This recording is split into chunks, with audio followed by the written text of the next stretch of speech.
कर्जत तालुक्यामध्ये राम शिंदे साहेब यांनी MIDC मंजूर करून आणली आहे, पण हे रोहित पवार म्हणतात पाटेवाडीच करायची आहे, पण पाटेवाडीला त्यांच्या कार्यकर्त्याची जमीन आहे म्हणून तिथं ते करायचे म्हणत आहेत.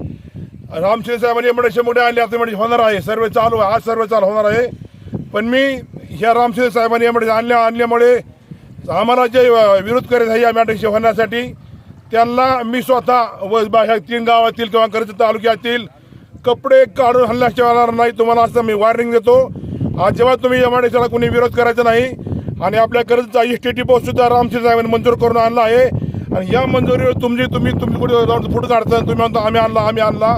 तुम्ही आम्हाला एकच सांगा, तुमच्या काळामध्ये कुकडी कॅनेलचे अक्षरशः पाणीवर धरणात पाणी असून जर तुम्ही कुकडी वाळवंट गेले, पाणी सोडायचे बंद केले होते आणि आमच्या तुकाई चारी सुद्धा अक्षरशः तुम्ही 3 वर्ष पूर्ण बंद केली होती.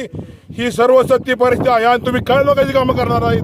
तुम्ही उलट लोकांना त्रास देतात आणि माझं तर पाड तुम्ही पूर्ण वाटोळ केलं होतं. मी जाहीर सांगतो, मी रोज मुंबईत होतो आणि माझा परपंच परत राम शिंदे साहेबांना रांकी लावला आहे. परत सांगतो, आम्हाला विरोध करतील त्यांना कपडे काढून हल्लं जाईल असं मी सांगतो. सत्यमेव जयते, रामकृष्ण हरी, जय भीम, जय मल्हार.